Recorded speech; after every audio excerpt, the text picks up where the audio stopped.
Kita hidup di zaman yang serba digital, ya kan? Dan kadang respons pertama kita pas lihat sebuah tragedi itu bukan buat ulurin tangan, tapi malah ulurin ponsel. Nah, kali ini kita bakal bahas fenomena yang jujur aja agak meresahkan, wisata bencana. Dan bagaimana hal ini benar-benar jadi ujian buat rasa empati kita sebagai manusia. Coba lihat, pesan sesimpel tapi sekuat ini ditulis di secari kardus di lokasi gempa Cianjur. Ini bukan sekedar tulisan loh, ini tuh semacam teguran keras buat mereka yang datang cuma buat nonton, bukan buat menolong. Nah, dari sinilah kita akan mulai membongkar sebuah masalah yang ternyata jauh lebih dalam dari yang kita kira. Mirisnya, lokasi bencana sekarang ini seringkali berubah fungsi. Jadi kayak destinasi wisata baru. Puing-puing reruntuhan yang harusnya jadi saksi bisu duka, malah dijadiin latar foto yang dianggap estetik. Penderitaan yang nyata diubah jadi tontonan, jadi konten sesaat. Dan inilah inti masalahnya, selfie bencana. Foto diri sendiri di tengah lokasi tragedi terus diupload ke media sosial. Pakar media Yasmin Ibrahim bahkan menyebutnya dengan istilah yang lebih tajam lagi, yaitu pornografi bencana. Istilah yang benar-benar menyoroti gimana penderitaan orang lain dieksploitasi cuma demi kepuasan pribadi.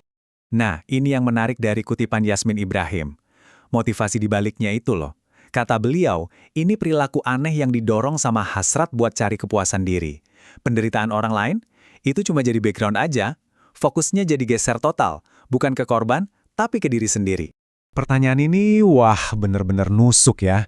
Sejak kapan sih rasa duka itu harus dipamerkan biar kita dianggap peduli? Ini memaksa kita buat ngaca dan nanya ke diri sendiri. Empati kita ini tulus atau jangan-jangan cuma sebuah pertunjukan buat para penonton online kita?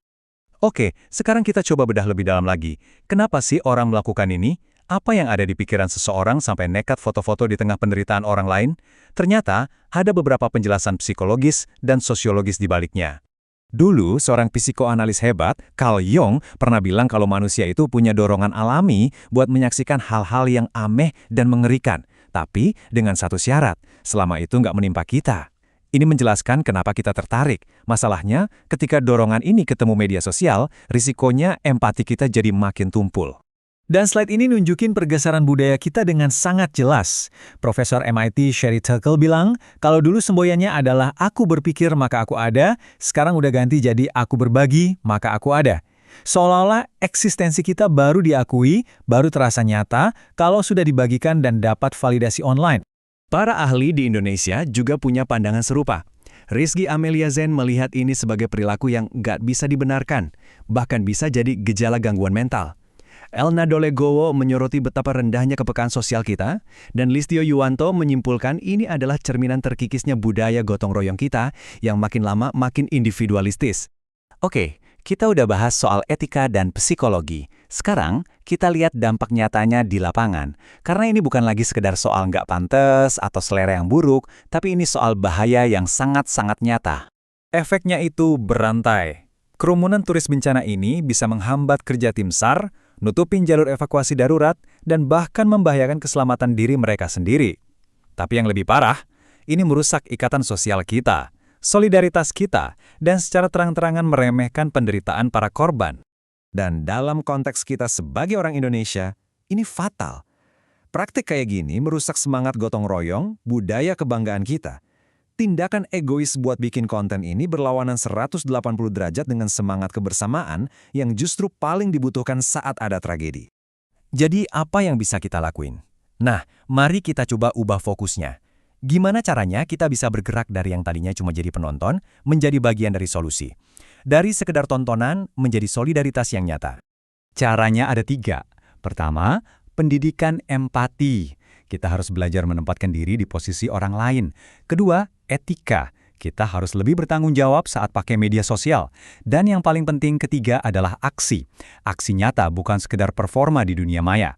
Nah, di sini kelihatan banget bedanya. Di satu sisi ada dukungan performatif, selfie dengan caption sedih, atau komentar turut berduka doang. Di sisi lain ada solidaritas sejati. Jadi relawan, menyumbang barang yang dibutuhkan, atau bahkan sesederhana meluangkan waktu buat mendengarkan cerita para korban. Pada akhirnya, inilah yang perlu kita pegang. Empati sejati itu bukan perasaan pasif yang cuma kita simpen di dalam hati. Empati itu adalah energi sosial, energi yang menggerakkan gotong royong, yang mendorong kepedulian, dan yang meneguhkan kembali rasa kemanusiaan kita. Sebagai penutup, mari kita sama-sama merenung.